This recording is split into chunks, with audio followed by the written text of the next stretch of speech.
Hey everyone, before we get started today, I wanted to make you aware of a webinar that I was asked to facilitate for Big Path Capital. It's their Impact CEO series, and it'll be on February 2nd. The topic is on the future of hiring, specifically how 2020 has given us a unique opportunity to rethink, realign, and evolve many of the processes and ways we hire. I've lined up some incredible guests for that panel, and you can find the link in our show notes to sign up. Hello and welcome to How I Hire, the podcast that taps directly into the best hiring advice and insights. I'm your host, Roy Notowitz, founder of an executive recruiting and talent consulting firm called Noto Group. My team and I have spent the last decade helping to build iconic consumer brands one hire at a time. Visit us at notogroup.com to learn more. Dr. Charles Handler joins me on the show today. Charles is the president and founder of Rocket Hire, a talent assessment consultancy that has partnered with hundreds of leading companies. He's also the host of one of my favorite podcasts, Science for Hire. Charles has been a talent assessment specialist for over 20 years. He has a passion for technology and has worked extensively in the field of technology-based assessments, helping clients to develop new models for employee selection. Charles applies a practical philosophy to his work, combining sound science with innovation to create online hiring tools. He holds a master's degree and a PhD in industrial and organizational psychology. Charles will share his deep insight into selection science and how today's tools can help companies hire at the executive level. Charles, thanks so much for being here. It's a great honor to have you on the podcast. Yeah, thanks so much, Roy. It's great to reconnect and looking forward to our conversation today. My first question is really around, how did you get so smart and how did you discover your passion for psychology and talent selection? Yeah, well, I guess how smart I am is debatable depending on the time of day, who you ask, and, what the subject is, but I appreciate that. My dad's a psychologist, a clinical psychologist, or he was, and he dedicated his career to projective testing and teaching and private practice. And my mom's a PhD in mathematics, so I kind of got that intersection of science and math. So that's part of it. I always said I just wanted to go after college to Italy and learn to be a Ferrari mechanic, and I was told I couldn't do that, and I was still listening to my parents at that age. So I went to grad school for, honestly, psychology. It came very naturally to me, and so that's kind of how things evolved. Mm-hmm. The business psychology realm was what interested me the most, so I jumped into that area, and I showed up at grad school, but I still didn't really know what I wanted to do. And selection just kind of found me as, I continued to work through some of the many pathways that you can have with an IO psychology degree. There's such a wide range of things you can get into, which is something I really like. But I ended up in hiring and testing, and I've been there for, a good 25 years at this point. That's cool. So, yeah, it just makes sense to me, I guess. So. Can you take a few minutes to tell us a little bit about your business and how your team supports clients? People used to ask me all the time, oh, what's the best assessment? What's the best test? And, immediately my mind went to, well, what are you trying to accomplish? So the idea for me was, well, I'm not going to just pick up an inventory of tests that some vendor is selling and go out and start knocking on doors and sell that. I'm going to sell neutrality and the idea that, let's understand what you're trying to do first and buffer between you and the vendors that are looking to sell you stuff. And back then it was probably the number of vendors was just so much smaller. What year was that? That was 2001, really. We do a lot of keeping the horse in front of the cart, I guess, where you're essentially not just jumping into the vendor landscape. You're working to understand what you truly need first before you jump into trying to put an assessment in place. So that's one area of our business. Beyond that, we do a lot of the actual hard brass tacks X's and O's of building assessments and doing the statistical work behind those to make sure they're working and documenting those for our clients. So we do a lot of that. We also work for a lot of startups in the technology space historically and other technology vendors. All of that kind of led to us having a specialty in analyzing the market for pre-hire assessments. And so over the years, consistently, we've put out a guide that, kind of looks at the vendors in the space. We're about to finish our most ambitious one of those, which is about 250 vendors. Even in that, half of the market of vendors that sell this stuff didn't exist 10 years ago. Wow. Your work has real impact, and it can be applied in so many different ways to help companies get a better return on investment. We look very holistically, Roy, too. So even though we don't typically get hired to tell people about their hiring process or their talent acquisition, workflow for candidates, we participate in the hiring process in just about every instance. And so we understand what it looks like from a candidate perspective, and we give a lot of feedback on other stuff that we might not have been hired for. Whether we get listened to on that stuff as much, I don't know. But it's a holistic thing, right? And people get very justifiably concerned about, the experience their candidates have, the brand, and then the brand communication that comes with their hiring process, which is increasingly important. But, a lot of times the assessment gets thrown under the bus. And people say, oh, it's got to be 3 minutes long or it's too long and our candidates are bailing. I mean, I just read an article yesterday, and I've got a lot of other articles that, that basically say, look, the length of the assessment until you get over, 45 minutes or so, it's really not that significant of a factor in the impression that candidates are getting. And in fact, super short candidate assessments are distrusted by candidates, and things that everybody has been kind of faddish, like, oh, games, you got to make it a game. Well, those are not really highly valued by applicants either because they don't look like the job. Right. So, to me, if you're asking me to play a game in outer space to get a job as a barista, I'm going to question your company and say, why are you asking me this? Because this has nothing to do with me being a barista. So it actually can have a negative impact. But at the end of the day, it's just all about looking inclusively at the entire process, because hiring is not just the result of one test. Right. And then we take our expertise in the testing and weave it in there in the best possible place for the best possible results. And that takes a personalized understanding of the business. Yeah. So that leads you into what you're doing now with the ability for you to create customized testing solutions for companies. Yeah, and we do a lot of that. And, not everybody needs that. I'm not going to lie. I mean, you can accomplish a lot with a test that's pre-made, and more vendors have, say a sales or customer service, or what I call a role-based assessment, where they've done enough assessments for, customer service workers that they can put together something that their research shows works pretty darn well. Where we really shine is we take a highly specialized approach, and we find, companies where the brand is kind of the, very well known, and they want their employees to live that brand. We like to come in and be able to understand what that really means. That's where the psychologist part of what we do comes in. It's really talking to the people that do the job and really watching the job and saying, these are the human characteristics it takes to do this job well. Now let's figure out how to tap into those during the hiring dialogue. Does that tap into like values and purpose and mission and things like that? It absolutely can, yeah. And it's not just performing a job. It's about fitting into the context, right? So you've got this person job fit, which is, you've got to be able to type, you've got to be able to be flexible. And then there's person organization fit, which is, hey, this is a company that's fast-paced. Are you fast-paced? At the end of the day, just the technical skills alone are not enough. So You got to really understand what's the most important thing for you. Again, that's where the strategy part comes in, because typically you're not able to measure every single thing about a person in the job. It's just too much time. And so it's hard to squeeze in getting to know everything about someone in a 30-minute assessment.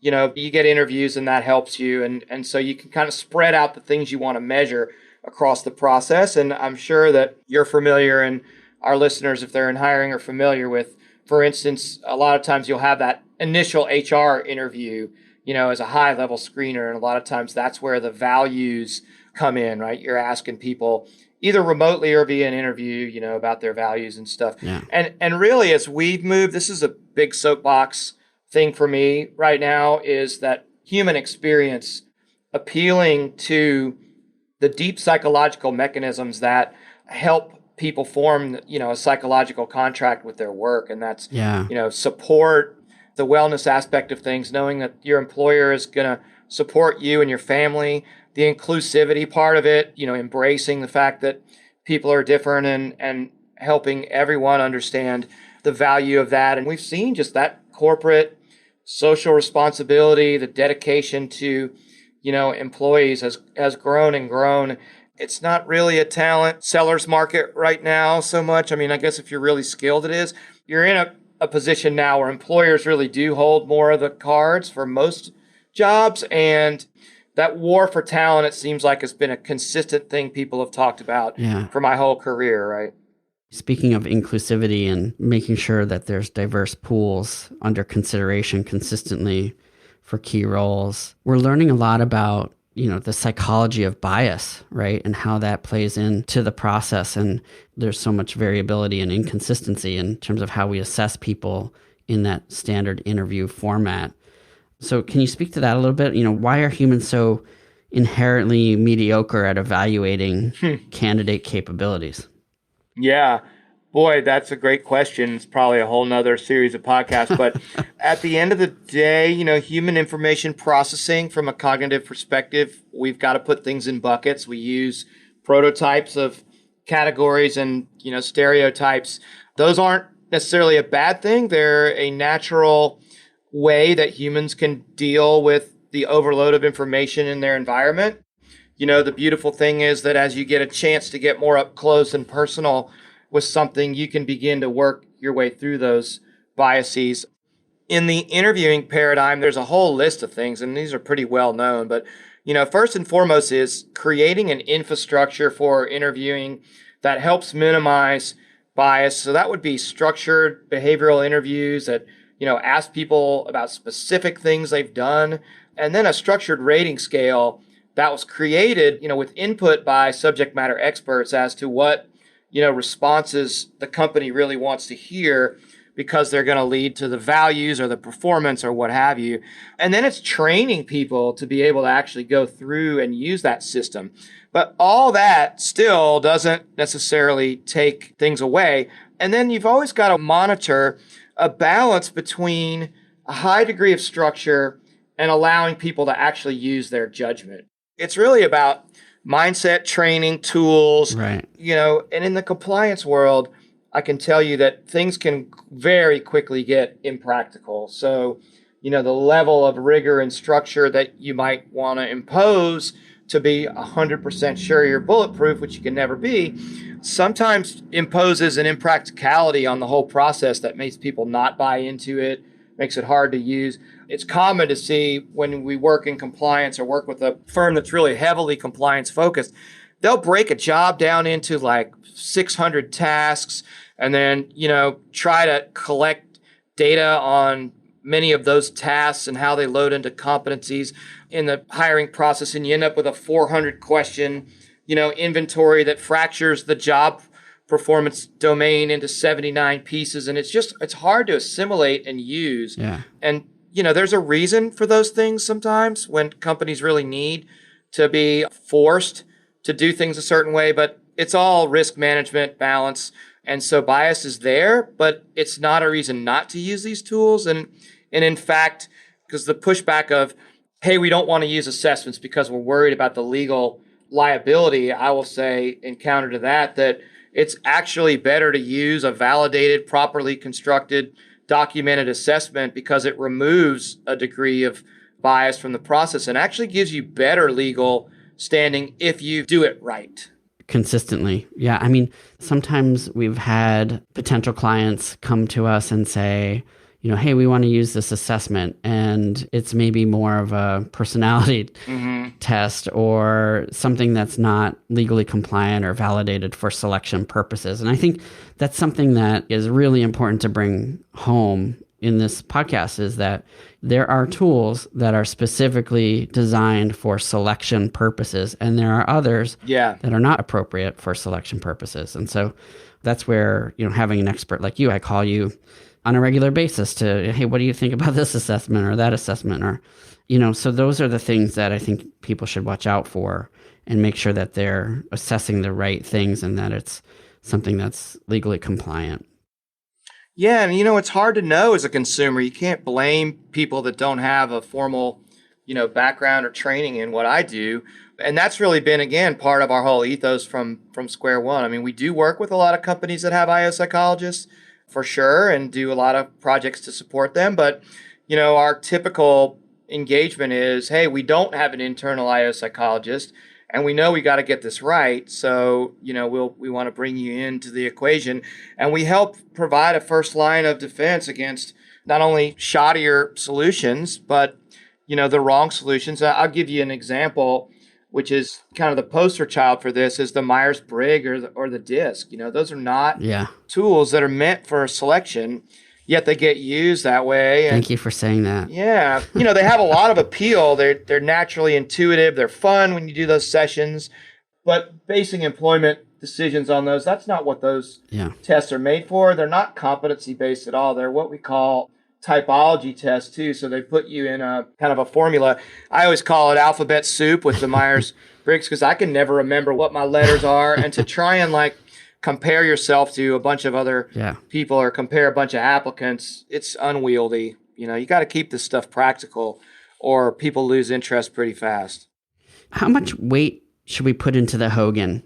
Some people have said, I think people can sort of game the assessment, is it accurate or not? Can you speak to that a little bit? Because I feel like it's highly accurate and useful. Of course, it's not something that I would say you base your whole judgment on. It's another data point, right? So sort of help us understand to what degree, people can trust it and how much they should put into using that.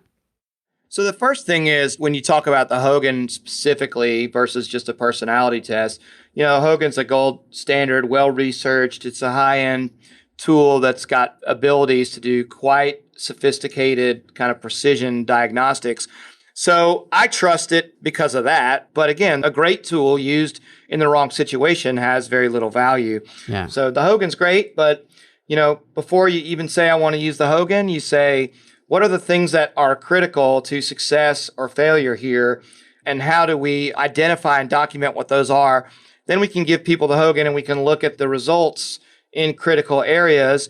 The Hogan is a sophisticated tool, like I said, so you really want to work with someone who's a licensed, trained person who can interpret it. Right. You can interpret it at a high level without a lot of that training, but to really get into digging into it, you need to know the tool. And that takes experience. So it's different than just, here's a big 5 personality tool that gives you 5 scores and all that. It's a different ballgame. Right. It's a great tool. It's more expensive and time consuming. So, right, it's not typically used for entry level positions. And the Hogan's about derailers too, right? It doesn't just look at the positive side. It looks at the dark side. What are you like on a bad day? Yeah. And what are the things that are going to hold you back professionally that are going to cause problems for you? And that's such an essential thing, because I think a lot of times it's the train wrecks get caused by those factors, not by someone's inability to do a certain part of the job, which at that, at that more advanced level, when you're looking at C-suite jobs, there's a table stakes level of analytical ability and, comprehension and all that you're going to have if you're able to make it to that. But what about your emotional intelligence? What about your Machiavellianism, things that may not be very popular, Yeah. So let's talk about executive level. There's obviously a need for what my team does within the process, but we're always looking for ways to improve upon the accuracy of our selection with candidates and clients. And we use the Hogan on a regular basis, kind of the gold standard. Yeah. But, what things should people be thinking about as it relates to executive hiring and tools and strategies for improving their success there? Yeah. I mean, it's a huge business. And there's a lot of boutique firms that offer executive assessment too. There's really 2 main models for it, and both of them work well, and they both work in the development realm as well. But the main model I would call the clinical model, because you don't even have to be an IO psychologist. A lot of times clinical psychologists do this, but that's a model where you have tests and interviews. typically a cognitive test, some personality tests. Some companies that do this work a lot have their own proprietary tools that they've invested a lot in creating. And then there's, an interview with a psychologist where they'll ask you a whole bunch of questions. Yeah. We've worked with some of those firms in collaboration, and they spit out a really long sort of assessment. Exactly. That's much deeper than what, you usually get. Yeah. Yeah, and that's because the value of the position and the complexity of the position is such that giving somebody a simple, personality and math test isn't going to get it done. You got to dig deeply into who these applicants are and understand how you think they're going to perform in role. And that's where the expertise of the psychologist comes in. They'll typically take all those materials and synthesize them into a report that, you're right, is often extremely long.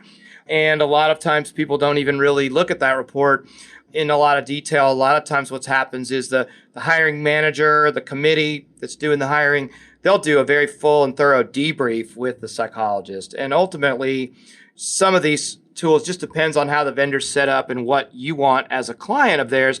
But a lot of times you will get, a recommendation. Do not recommend, recommend with reservations. And so that's model number one. Model number two is more of the assessment center model, which is where you actually have people do, a day in the life on the job. So a simulation. Yeah, and I love those. Those are great. Yeah. They don't do exactly the same thing. They tell you more about, how someone will actually execute the particular parts of the job and some of their awareness. So, I love the business case problems, and I love making these too, where you'll give someone, okay, here's a bunch of data about our fictitious company. You got a board meeting in 30 minutes, spend 30 minutes creating a presentation to tell them why they need to close, this factory and open a new one somewhere else. Right.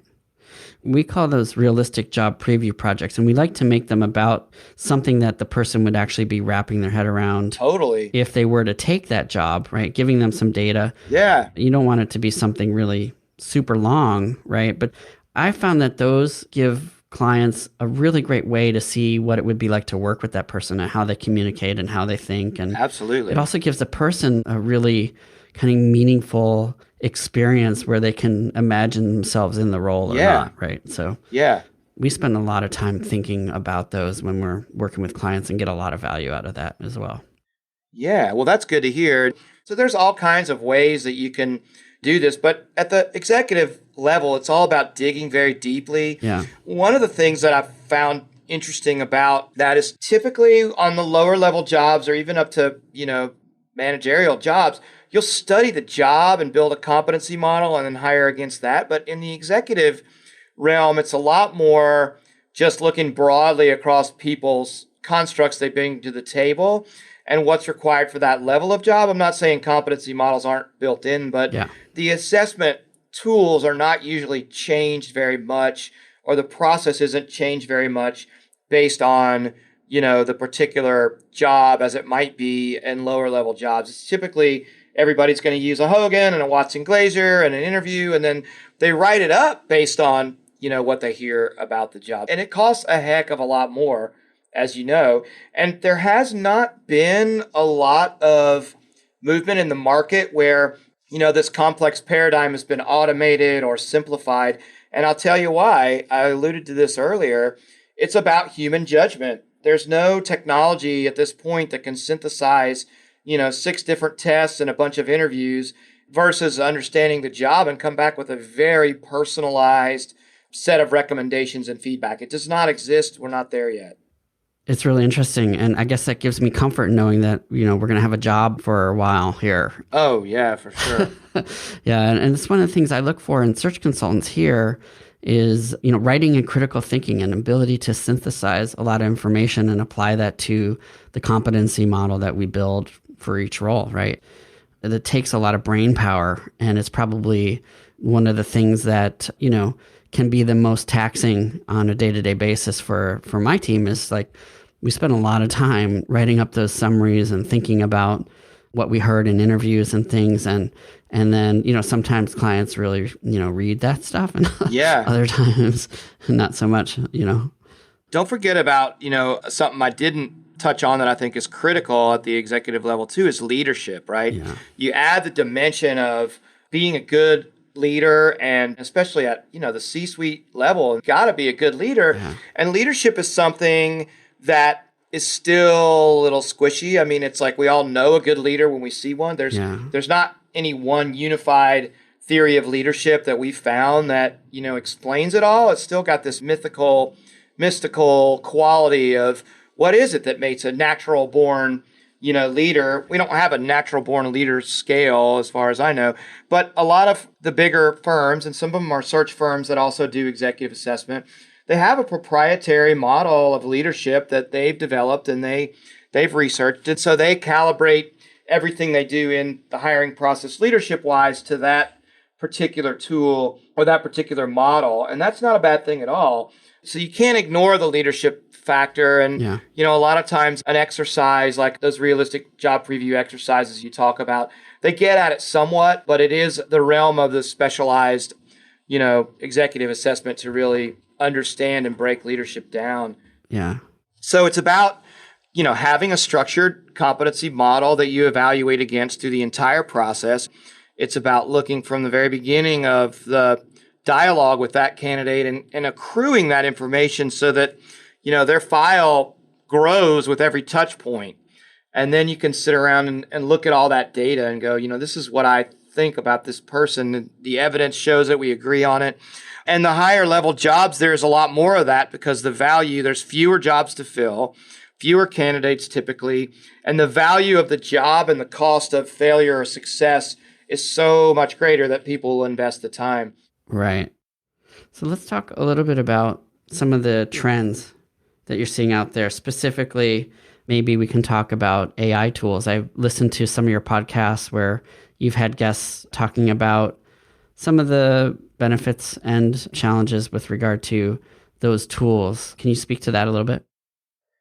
Yeah. So the first thing it's important for people to know, I'm not against AI at all. I mean, that would be foolish because I think it's definitely, a huge trend. It's also, there's a lot of hype around it, but in our field, where have we seen it entering the most? It's going to be in what I call recruitment process automation. So I was just speaking to the difficulties of high volume hiring.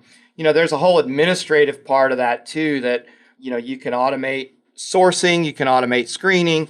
So those kind of things are becoming more popular. And AI has a lot of value in a lot of ways through those processes.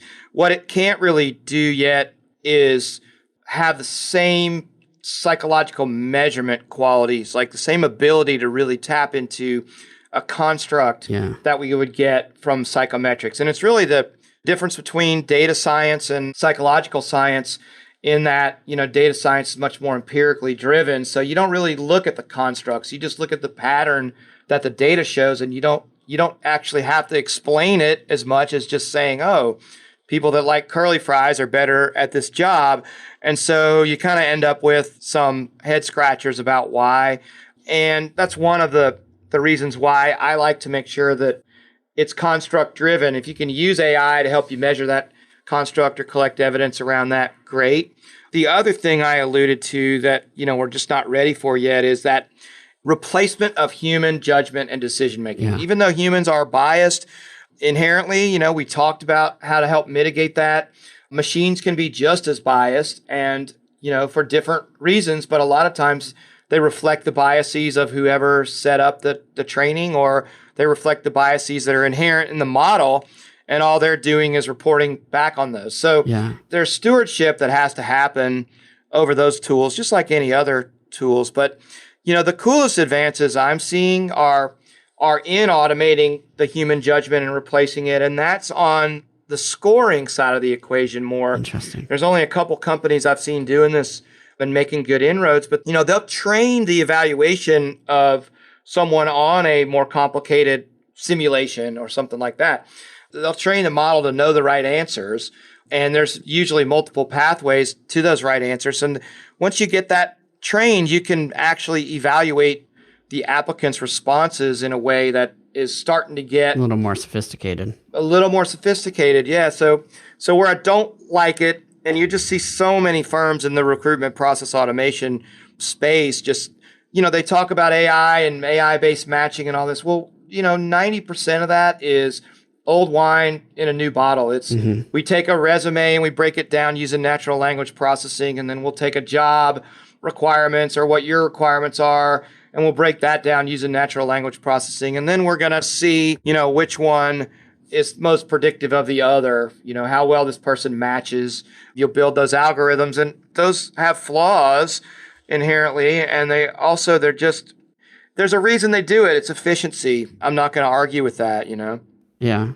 So in what ways do you think COVID-19 and the evolution of remote working will influence your work, and, what companies will need to be successful in the future? Yeah, that's a great question. Again, that's another 10 podcasts. But remote work is something that I've done for my whole career almost. I don't work in a corporate campus or anything like that. And it's the way that things are going to happen now. And I think we're all getting used to it. I think you can see the fatigue. Sometimes I think that people really inherently crave interpersonal interaction in person, and those touch points are very valued by most people. And you lose those in the remote paradigm, and so that makes it hard. Certain jobs can't be done remotely. We did a COVID benchmarking survey back in, I'd say it was May and June, so, a couple months in. And, as part of the research for that, people don't realize, or maybe they do, I think only 40% of the jobs, at least in the US, are even amenable to remote work. Right. If you're a barista, you can't email people a latte, If we could figure that out, I would be a billionaire. So then there's the interesting adaptations that people have made in how they hire, virtual career fairs. Or one thing I've said about assessment, though, and I'm deep in the, finishing up this market study and looking at trends. And the one thing I say in there, we deal with COVID a bunch in there, is assessment's almost always been remote. Back around 2000, when internet testing just started, there was a big, just hullabaloo about, should we allow people to take employment tests remotely without a proctor, without coming on site? And, justifiably so, we needed to think about it. But the reality, and I said this back then, is it doesn't matter what all the psychologists in the world think about this. It's going to happen because the convenience factor is so huge that there's just no way it's not going to happen. And, I feel like I was right. That doesn't take a genius to figure that out. The AI part of things is, I feel like it's that same kind of thing, except magnified a million times over because it's so much more complex. But the reality is that, these type of tools are going to become more and more used and more mainstream, whether you like it or not. We just hope that they're used responsibly and that the technology grows, Yeah. Let's talk about your podcast, Science for Hire. I'm a huge fan. It's an incredible resource for anyone who's really interested in the more technical side of selection. Tell us about the topics that you're covering. And I heard one recently was NFL, pro sports. That was kind of cool. That was very cool. The interesting part about it, Roy, is, and this was to me a challenge, but also an opportunity, is we really serve in my company two markets. We serve IO psychologists who know the domain that we work in with thought leadership and expertise and collaboration. And so they get a lot of the nuts and bolts stuff that we talk about. But we also serve, and the podcast is meant for, talent leaders in organizations. So I wanted to keep a balance where I don't get too geeked out with the deep level psychology stuff, keeping things practical, at the same time really paying deference and really promoting the science side of things. You do a great job bringing in so many interesting guests with a deep focus on science and technology for selection. And I can always count on learning something new from every episode. How can people get in touch with you if they want to work with you? Yeah, thanks. I'm super easy to find. I think it's Rocket Hire, my company. You can just Google that, rockethire.com with a hyphen. I'm easy to find. I'm not hiding anywhere. Thank you so much for being on the podcast. The information that you shared is super valuable. I feel like we could have 3 or 4 more episodes and cover some more topics here too. So I'm sure I'll be inviting you back and we can talk some more about some of these topics. Yeah, thanks. And, I have so much respect for people like yourself that build businesses, being out there on the front lines, helping people get the right folks in the job. It's just such an important part of our industry, having experts that you can hire to go out there and just target and trust to get the right people in place. And I'm glad that your paradigm includes, using these tools. I think that'll help you be more effective, and you're obviously doing something right. Yeah, it's never boring. We're always learning, and that's what I love about it. Thanks for tuning in to How I Hire. Visit howihire.com for resources, transcripts, and more information about the show. You can also sign up for our newsletter there. Every month, we send out updates and featured career content. One of the best ways to support our show is to tell your friends and colleagues about us. They can find us wherever they listen to podcasts. How I Hire is created by Noda Group Executive Search.